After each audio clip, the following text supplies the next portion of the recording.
Good morning to all of my dear students. Today I am going to start this lecture of relation and function.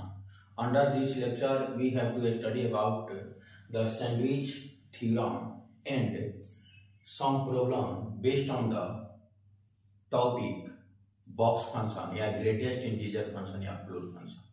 तो चलिए इस lecture को शुरू करते हैं। सबसे पहले इस लेक्चर में हम लोग कुछ कॉमन मिस्टेक्स को देखने वाले हैं जो सवाल को सॉल्व करते टाइम हो जाते हैं। चलिए, तो पहला मिस्टेक क्या है कि बॉक्स फंक्शन में यदि कोई x हो इंटू इंटीजर, कोई x हो यानी कोई भी वेरिएबल हो और इंटू इंटीजर हो, तो अब वेरिएबल को क्या करते हैं, इंटीजर को बाहर कर दिए और वेरिएबल को बॉक्स में रख के ऐसे करेंगे तो क्या हो जाएगा, गलत हो जाएगा। फॉर एग्जांपल जैसे 2 इंटू एक्स है, 2x है, बॉक्स 2x है, तो यह 2 इंटू बॉक्स x के बराबर नहीं होता है, 2 इंटू बॉक्स x के बराबर नहीं होता है। लेकिन यह कॉमन मिस्टेक हमसे हो सकता है। दूसरा कि बॉक्स के अंदर x अपॉन आई हो, यानी x कोई वेरिएबल हो और उसके बाद कोई इंटीजर हो, जैसे x/2, ठीक। तो यह बॉक्स को अलग कर दिए और अपॉन इंटीजर लिख दिए, तो इसके बराबर नहीं होता है। जैसे box x/2 is not equal to box x upon 2, box x upon 2। तो यह सब होने वाले कॉमन मिस्टेक है। जैसे अगर बॉक्स 3x हो तो यह नहीं होता है 3 इंटू बॉक्स x के। जैसे 3/x हो तो यह नहीं होता है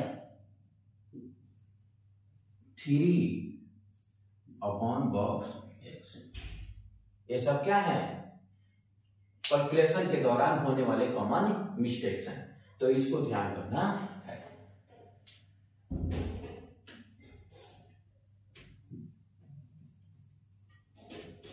नेक्स्ट, अब हम लोग को सैंडविच थ्योरम के बारे में पढ़ना है और सैंडविच थ्योरम पर आधारित एक जेई एडवांस का प्रॉब्लम है। जेई एडवांस का प्रॉब्लम है, उस प्रॉब्लम को क्या करना है, सॉल्व करना है।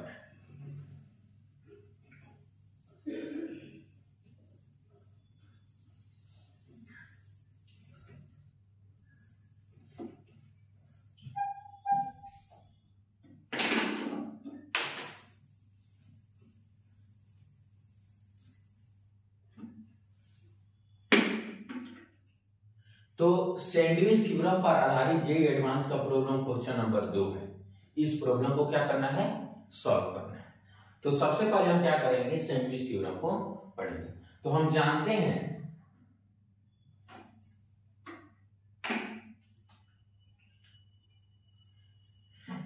n² प्लस 1 का वैल्यू n² से बड़ा होगा यदि n कोई नेचुरल नंबर, n क्या हो, कोई नेचुरल नंबर, n क्या हो, कोई नेचुरल नंबर हो, तो n² प्लस 1 का वैल्यू n² से बड़ा होगा यदि n कोई नेचुरल नंबर हो तो, और n² प्लस 2n प्लस 1 से छोटा होगा। ठीक, जानते हैं कि n² प्लस 1 का वैल्यू n² से बड़ा होगा और n² प्लस 2n प्लस 1 से छोटा होगा, जहां n कोई क्या हो, नेचुरल नंबर, n कोई नेचुरल नंबर हो तो। अब देखिए, अब हम क्या करते हैं, दोनों तरफ रूट लेते हैं। तो जब रूट लेंगे तो क्या होगा, √n का स्क्वायर, फिर क्या हो जाएगा √n² प्लस 1, और फिर क्या हो जाएगा √n² plus 2n plus 1, n² plus 2n plus 1। अब देखिए यह हो जाएगा mod n लेस देन, क्या हो जाएगा n² प्लस 1 लेस देन, ये क्या हो जाएगा n प्लस 1 का होल स्क्वायर, n प्लस 1 का होल स्क्वायर।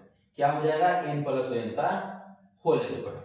अब देखिए ये भी हो जाएगा mod n less then n square plus 1 less than mod n plus 1। क्या बच जाएगा, मॉड n प्लस 1। अब n एक नेचुरल नंबर है तो यह हमेशा पॉजिटिव होगा, तो जब मॉड के अंदर का एंट्री अगर पॉजिटिव हो तो मॉड के बाहर पॉजिटिव ही खुलता है। तो क्या हो जाएगा, n less than under root n square plus 1। ये भी एक नेचुरल नंबर है तो ये भी क्या हो जाएगा, n प्लस 1। तो इसका मतलब जो under root n square plus 1 है उसका वैल्यू n और n प्लस 1 के बीच है, n और n प्लस 1 के बीच है। Under root n square plus 1 का वैल्यू n और n स्क्वायर प्लस 1 के बीच है। और n क्या है, एक नेचुरल नंबर है। n क्या है, एक नेचुरल नंबर है। इसका मतलब ये भी हुआ कि under root n square plus 1 का वैल्यू n प्लस 1 से छोटा है और n से बड़ा है। n से बड़ा है और n प्लस 1 से क्या है, छोटा है। और n एक क्या है, नेचुरल नंबर है। n एक नेचुरल नंबर है। n एक नेचुरल नंबर है। तो इसका मतलब हुआ कि यदि इसका बॉक्स ले, इसका ग्रेटेस्ट इंटीजर फंक्शन है, इसलिए greatest integer function of under root n square plus 1 is equal to क्या हो जाएगा, n is equal to under root n square plus 1 का अगर बॉक्स फंक्शन लिया जाए तो उसका मान क्या आएगा, n आएगा। उसका मान क्या आएगा, n आएगा। और इसी कॉन्सेप्ट पर आधारित इससे सेकेंड नंबर जे एडवांस के प्रॉब्लम को क्या करना है, सॉल्व करना है। तो एक हम पॉइंट नोट किए कि under root n square plus 1 का ग्रेटेस्ट इंटीजर n होगा। क्या होगा, n होगा। यही क्या है, सैंडविच थ्योरम है। और इसी कॉन्सेप्ट पर आधारित हमें जे एडवांस के प्रॉब्लम को करना है।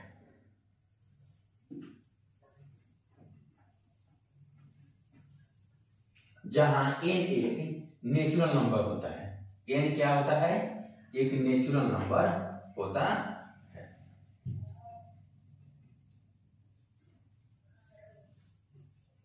चलिए तो सवाल नंबर 2।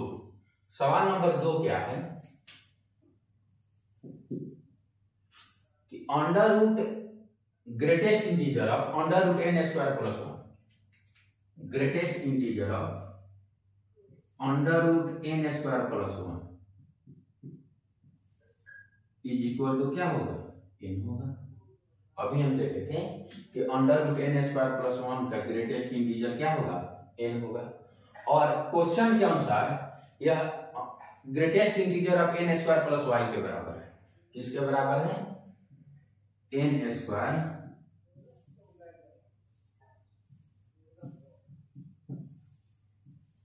y के बराबर है। ठीक, तो ये दोनों आपस में बराबर है तो इसका भी मान कितना हो गया, n हो गया। अब हम क्या करते हैं कि n स्क्वायर प्लस y को x मान लेते हैं। n स्क्वायर प्लस y को क्या मान लेते हैं, x मान लेते हैं। तो लेट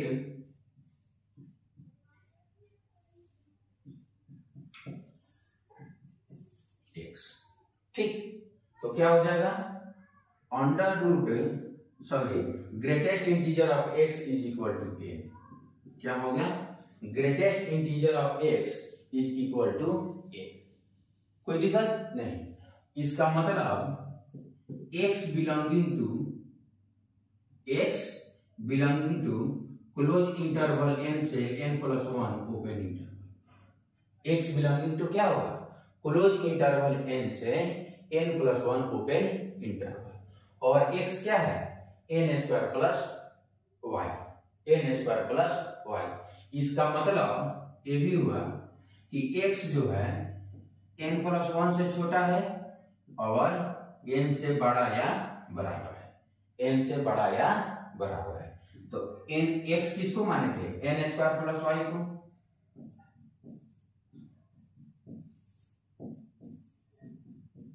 अब हम क्या करते हैं,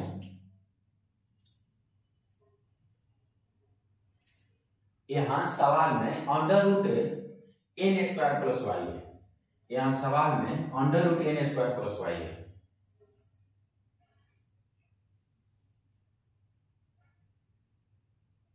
क्या है? Under root n square plus Y.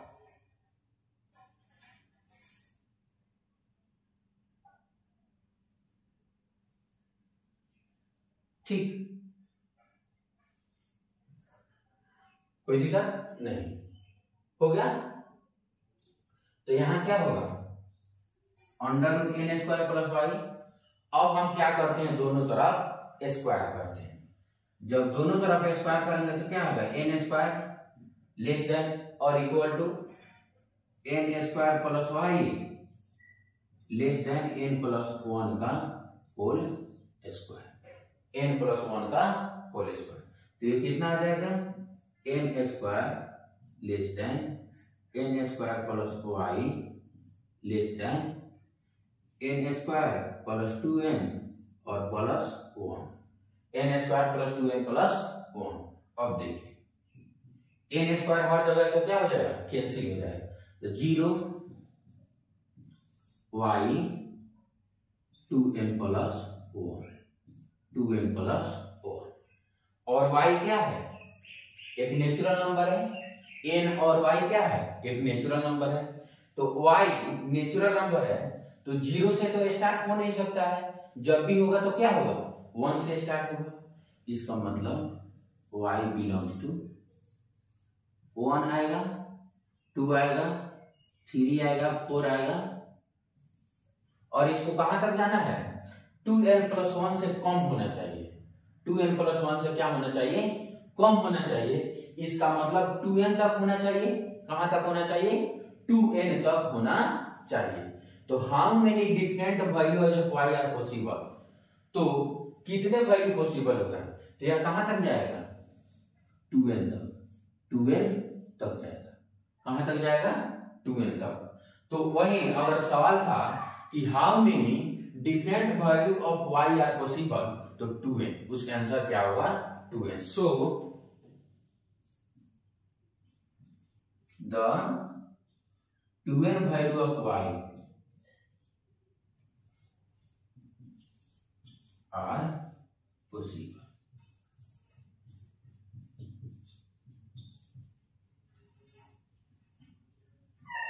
कितने वैल्यू पॉसिबल होगा, 2n, 2n। ठीक, अब एक अगला सवाल, ये भी ग्रेटेस्ट इंटीजर फंक्शन का सवाल है।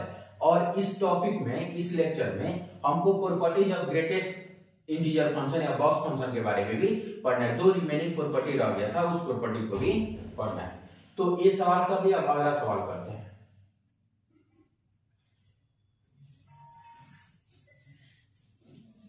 अगला सवाल जो है टेलीस्कोपिक मेथड पर आधारित है, जिसको वीएन मेथड भी कहा जाता है। उस मेथड पर आधारित है, उसका ज्यादा से ज्यादा यूज हम लोग सीक्वेंस एंड सीरीज में देखेंगे, लेकिन इस लेक्चर में भी, इस टॉपिक में भी इसका उपयोग है। तो सवाल लिख लेते हैं।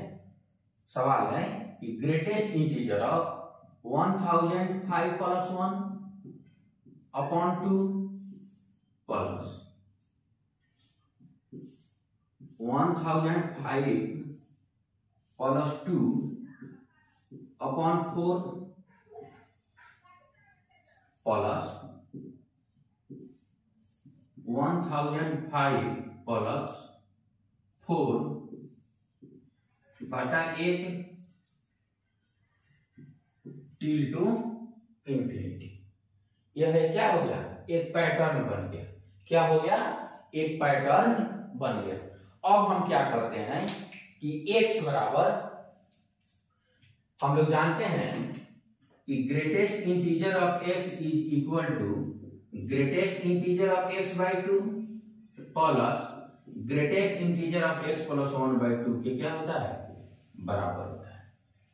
एक प्रॉपर्टी पढ़े थे कि greatest integer of x is equal to greatest integer of x by 2 plus greatest integer of x plus 1/2 के इक्वल होता है। तो इसी प्रॉपर्टी पर आधारित हम x बराबर क्या लेते हैं 1005। तो लिख सकते हैं greatest integer of 1005 is equal to greatest integer of 1005/2 plus greatest integer of 1005 plus 1/2 कोई दिक्कत नहीं है। अब हम क्या करते हैं, अब हम लेते हैं ग्रेटेस्ट x बराबर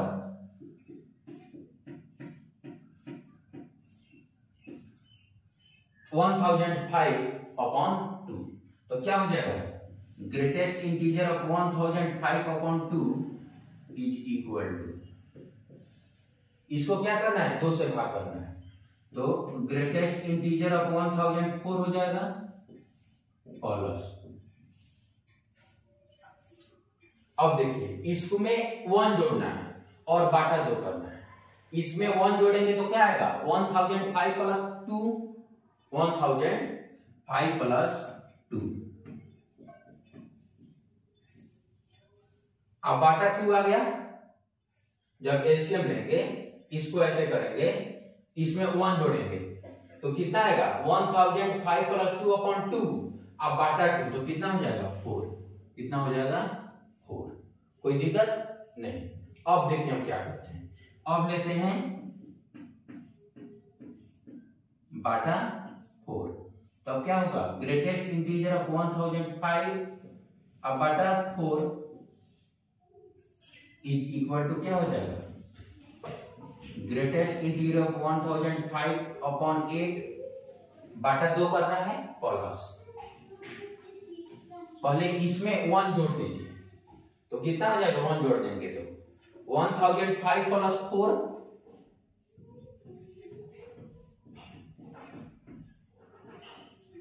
ठीक, और नीचे कितना आ गया 4 इंटू 2 कितना हो जाएगा 8।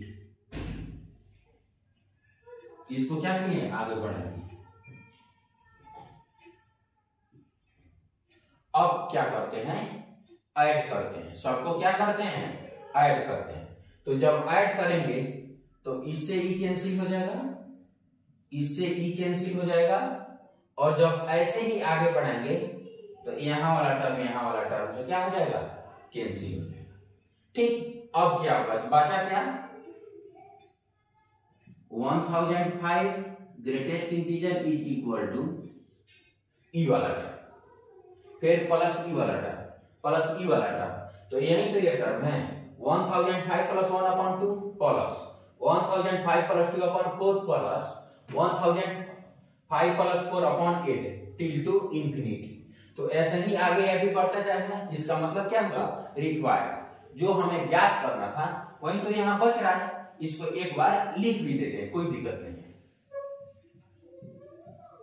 1005 प्लस 1/2 प्लस 1005 प्लस 2/4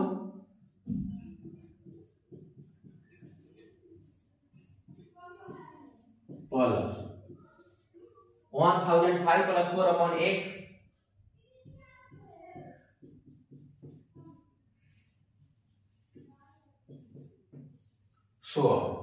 तो इस टोटल का वैल्यू किसके बराबर हुआ ग्रेटेस्ट इंटीजर ऑफ 1005। इसका मतलब, और जब कोई ग्रेटेस्ट इंटीजर के अंदर और कोई इंट्री इंटीजर होता है तो अजेब कहते हैं बाहर आ जाता है। इसलिए इस रिक्वायर्ड का आंसर कितना हो जाएगा 1005। इस रिक्वायर्ड का आंसर क्या हो जाएगा 1005। और यह भी एक अच्छे लेवल का सवाल था। फिर अब हम लोग को क्या करना है, पिछले टर्म पे एक सवाल थोड़ा सा मिस्टेक हो गया था, उस सवाल को भी करते हैं। पिछले टर्म में जब इस सवाल को हम कर रहे थे इसमें थोड़ा सा मिस्टेक हो गया था, उस सवाल को फिर से कर देते हैं। उसके बाद इस प्रॉपर्टी को हमको पढ़ना है।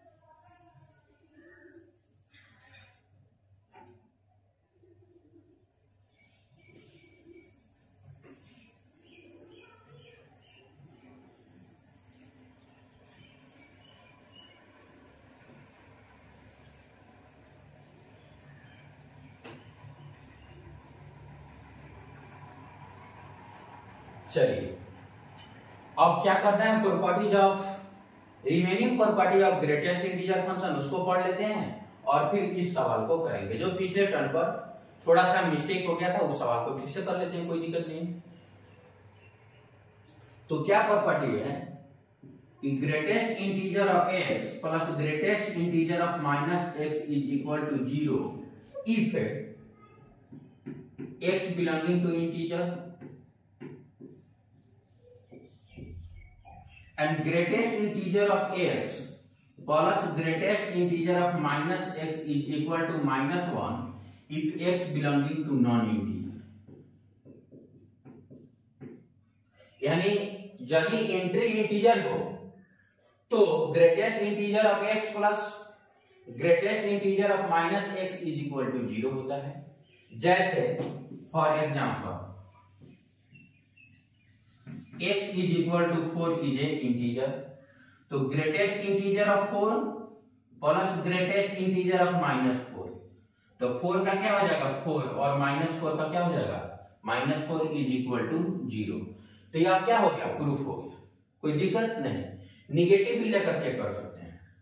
x is equal to minus 2, तो greatest integer of minus 2 plus greatest integer of minus 2, तो ये हो जाएगा -2 और ये जगह +2 इज इक्वल टू 0। लेकिन अब हम लोग को क्या चेक करना है कि जब नॉन इंटीजर हो तब क्या करेंगे। जब नॉन इंटीजर हो तब उसका वैल्यू कितना आता है।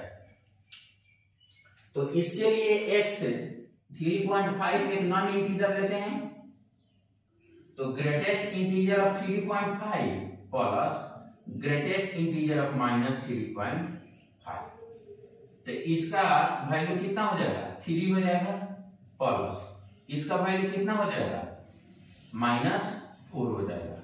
तो 3 और -4 कितना आएगा -1 आएगा, कितना आएगा -1 आएगा। तो यह भी क्या हो गया प्रूफ हो गया, यह भी क्या हो गया प्रूफ हो गया, कोई दिक्कत नहीं।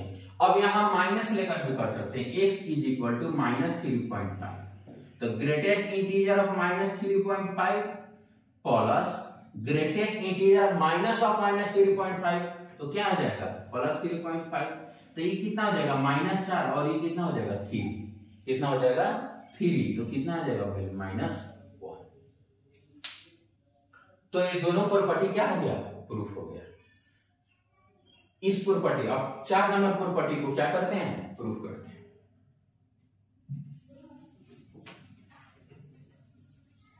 4 नंबर प्रॉपर्टी कहता है कि ग्रेटेस्ट इंटीजर का वैल्यू या तो उस इंटीजर के बराबर होता है या उससे छोटा होता है। तो greatest integer of x is equal to x if x belonging to integer, x belonging to integer क्या होगा, ग्रेटेस्ट इंटीजर ऑफ x का वैल्यू x होगा यदि x क्या हो कोई इंटीजर, लेकिन यदि इंटीजर नहीं हो तो उससे कम आता है, क्या आता है कम आता है। यानी greatest integer of x less than x if x belonging to non integer, जैसे यदि x बराबर 4 लें तो greatest integer of x is equal to 4 is equal to x आ गया। लेकिन यदि x इज इक्वल टू हम 4.3 लें, ये क्या है नॉन इंटीजर है, तो greatest integer of 4.3 is equal to 4 is less than क्या होगा 4.3, तो 4.3 से क्या आया कम आया। तो वही प्रॉपर्टी नंबर 4 था कि greatest integer of x is equal to less than और इक्वल टू x, यानी ग्रेटेस्ट इंटीजर का वैल्यू या तो x के बराबर होता है नहीं तो x से छोटा होता है। तो बराबर किस कंडीशन में होगा, जब इसके अंदर का एंट्री क्या हो इंटीजर हो, जब इसके अंदर का एंट्री क्या हो इंटीजर हो। लेकिन लेस देन कब होगा, जब इसके अंदर का एंट्री नॉन इंटीजर हो।